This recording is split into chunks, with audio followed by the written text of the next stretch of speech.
आपका मेरे चैनल पे एक बार फिर से स्वागत है। तो आज मैं आपके लिए लेके आई हूँ प्याज की कचौड़ी, जो खाने में बहुत ही टेस्टी होती है और बहुत ही अच्छी बनके ये तैयार होती है। तो चलिए इसे मैंने कैसे बनाया है देख लेते हैं। प्याज की कचौड़ी बनाने के लिए सबसे पहले हम एक बड़े परात में ले लेंगे 2 कटोरी मैदा या 2 कप।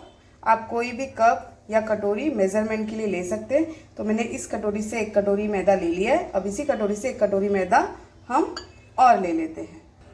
तो अब इसी में हम डाल देंगे दूसरा कटोरी मैदा। आप चाहे तो आधा मैदा और आधा आटा का भी बना सकते हैं। अब इसी के अंदर हम डाल देते हैं आधा छोटा चम्मच अजवाइन और स्वाद अनुसार नमक, और मोयन के लिए हम इसी में डाल देंगे 3 बड़ा चम्मच रिफाइंड ऑयल। आप चाहे तो घी भी डाल सकते हैं। अब इन सभी चीज़ों को हम तेल के साथ अच्छे से मोयन कर देंगे, ताकि जो तेल है वो हमारे आटे में अच्छे से मिल जाए। तो देखिए इसे हमने अच्छे से मिला लिया है, और देखिए हम जब इसकी एक मुट्ठी बना रहे हैं तो देखिए ये कितनी अच्छी तरह से बन के तैयार हो रहा है, बिल्कुल टूट नहीं रहा है। मतलब हमारा मोयन जो है एकदम बराबर है। अब इसी के अंदर हम थोड़ा थोड़ा पानी डाल के इसका डो तैयार कर लेते हैं। और इसका जो डो है वो कड़क नहीं होना चाहिए, हल्का सॉफ्ट रहना चाहिए, क्योंकि हम प्याज की कचौड़ी बना रहे हैं। तो इसे पहले हम अच्छी तरह से गूंथ लेते हैं, फिर आपको दिखाते हैं। तो इसे हमें इस तरह से गूंथ लेना है, और देखिए इसे हम इतना ही नरम रखेंगे, न ज़्यादा कड़क और न ज़्यादा नरम। तो इसे हम पहले अच्छे से गूंथ के तैयार कर लेते हैं। तो देखिए हमारा डो तैयार हो गया है। तो अब चलिए हम मसाले की तैयारी करते हैं, और इसे हम ढक के रख देते हैं। यहाँ पे हमने एक कढ़ाई ले ली है। अब इसके अंदर हम एक सूखा मसाला तैयार करेंगे। तो इसी में हम डाल देंगे 1 चम्मच सौंफ, 1 चम्मच जीरा और 1 चम्मच खड़ा धनिया। इन तीनों को हम ड्राई रोस्ट करेंगे, और इसे हम अच्छी तरह से भून लेंगे। इस मसाले को आप कचौड़ी में डालेंगे तो इसका टेस्ट बहुत ही अच्छा आता है। तो हमारे मसाले जो है वो अच्छी तरह से भून गए हैं। अब इसे हम निकाल लेते हैं। तो इसे हम अच्छी तरह से ठंडा कर लेंगे, और फिर इसका एक अच्छे से इसको दरदरा कूट लेंगे। तो चलिए अब हम बाकी की विधि शुरू करते हैं। इसे हम ठंडा होने देते हैं। अब चलिए हम मसाले को तैयार करते हैं। तो इसे हम ठंडा होने देते हैं, फिर हम बाकी की सामग्री देख लेते हैं। तो हमने यहाँ पे लिया है 4 प्याज, जिसे मैंने बारीक टुकड़ों में कट कर लिया था, 2 हरी मिर्च और 4 से 5 लहसुन लिए थे, जिसे मैंने कूट लिया है। उसी हिसाब से मैंने अदरक लिया है, उसे भी कूट लिया है। तो चलिए बनाना शुरू करते हैं। तो उसी कढ़ाई के अंदर हम डाल देंगे 2 बड़ा चम्मच रिफाइंड ऑयल। इसे अच्छे से गरम होने देंगे। तो तेल हमारा गरम हो चुका है। अब इसी के अंदर हम डाल देंगे ½ टीस्पून जीरा,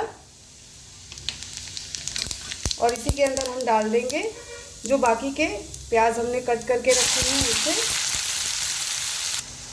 इसे हम अच्छी तरह से चला लेते हैं। और इसी में डाल देंगे जो हमने अदरक मिर्चा सबको कट करके रखा था वो सारे। इसी में हम डाल देंगे 1 पिंच हींग। इससे जो कचौड़ी का जो स्वाद है वो बहुत ही अच्छा आता है। और इन सबको हम अच्छे से पका लेते हैं।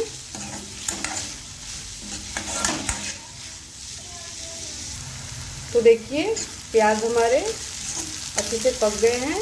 इसे 1 मिनट के लिए हम और पका लेंगे। तो देखिए प्याज हमारे जो हैं वो पक चुके हैं। अब इसी के अंदर हम मसालों को डाल देते हैं।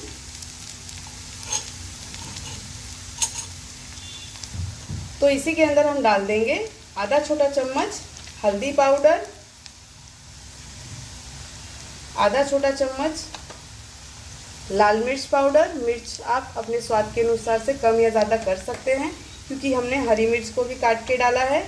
अब इसी में हम डाल देंगे आधा छोटा चम्मच धनिया पाउडर, आधा छोटा चम्मच गरम मसाला और आधा छोटा चम्मच हम डाल देंगे इसके अंदर अमचूर पाउडर। इससे जो हमारा मसाला है वो बहुत ही चटपटा बन के तैयार होता है और इसे हम मिला लेते हैं।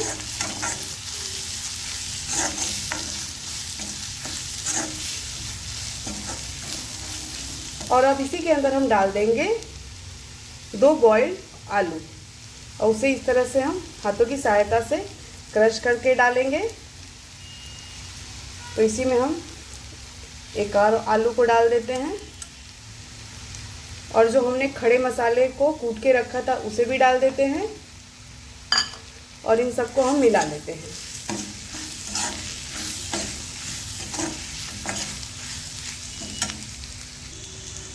और इसी के अंदर हम डाल देंगे स्वाद अनुसार नमक और बारीक कटा हुआ हरा धनिया ढेर सारा और इसे हम अच्छी तरह से मिला लेते हैं। तो देखिए हमारे जो मसाले का जो कलर है कितना अच्छा आया है। आप इस तरह से प्याज की कचौड़ी बनाएंगे तो बार बार बनाना चाहेंगे। तो इसे हम अच्छे से मिला लेते हैं।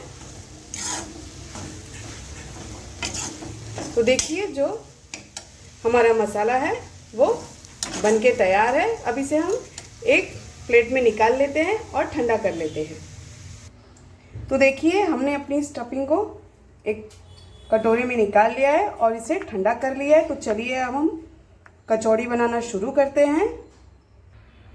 तो सबसे पहले हम आटे में से छोटी छोटी लोइयां तैयार कर लेते हैं। तो इसके हम 2 भाग कर लेते हैं। इस तरह से हम लोइयां बना लेते हैं।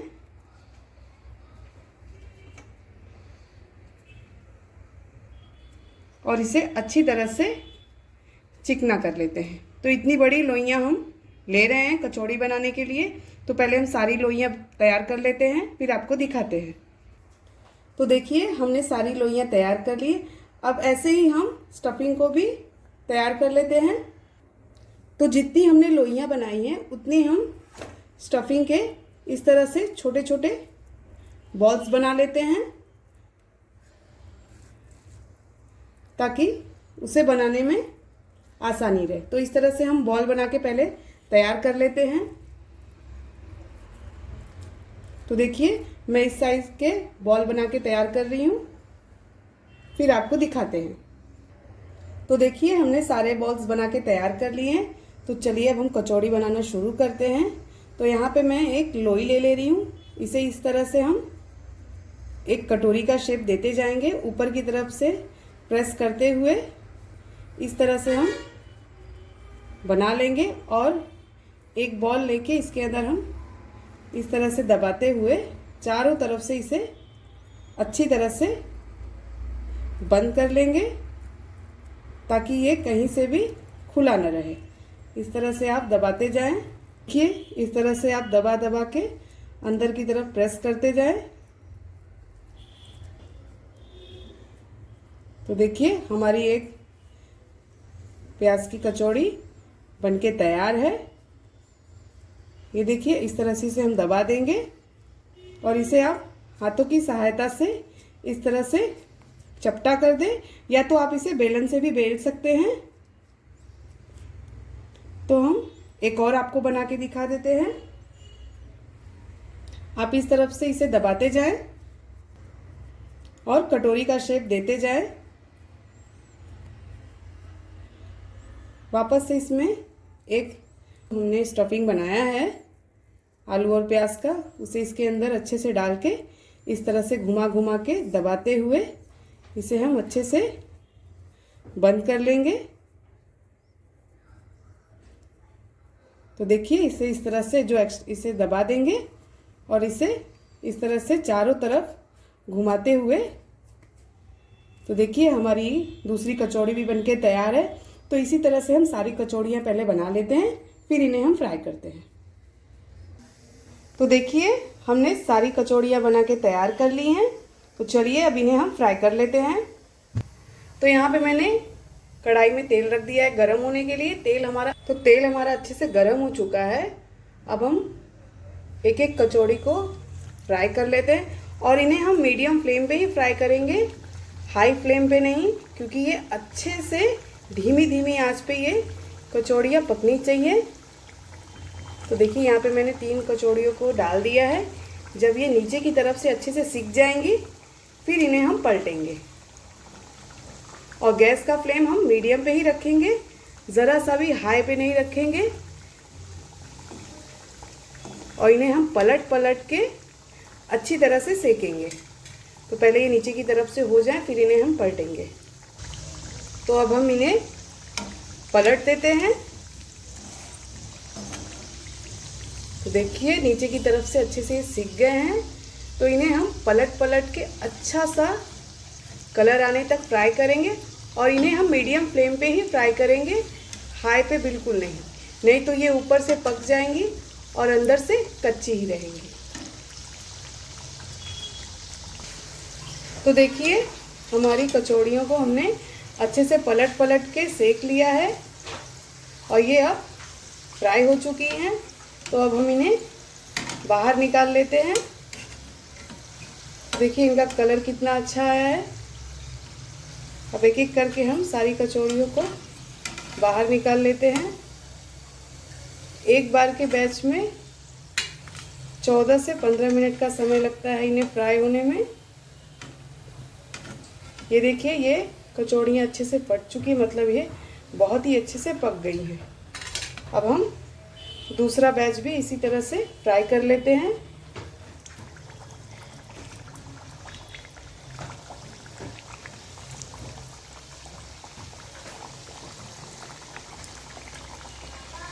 तो इसी तरह से हम कचौड़ियों को पलट पलट के सेक लेते हैं। तो देखिए हमने बाकी की भी कचौड़ी पलट पलट के इस तरह से फ्राई कर ली है। तो देखिए इसका कलर कितना बढ़िया आया है और आप इसे मीडियम फ्लेम पे ही फ्राई करें। अगर हाई पे करेंगे तो ये जल सकती है। देखिए हमारी दूसरी बैच की भी कचौड़ियाँ बनके तैयार है। तो अब हम इसे बाहर निकाल लेते हैं और अब इसे सर्व करते हैं। तो देखिए हमारी सारी कचौड़ियाँ बनके तैयार है। आप इसे सॉस के साथ या ग्रीन चटनी के साथ किसी के भी साथ आप इसे खा सकते हैं। तो मैं आपको एक तोड़ के दिखाती हूँ। ये देखिए कितनी क्रिस्पी और कितनी अच्छी बनी है और इसकी जो फीलिंग है वो बहुत ही टेस्टी है। आप इसे ज़रूर बनाएं और कमेंट में हमें ज़रूर बताएं। अगर आपको हमारी ये रेसिपी अच्छी लगी हो तो कमेंट ज़रूर करें। Bye bye.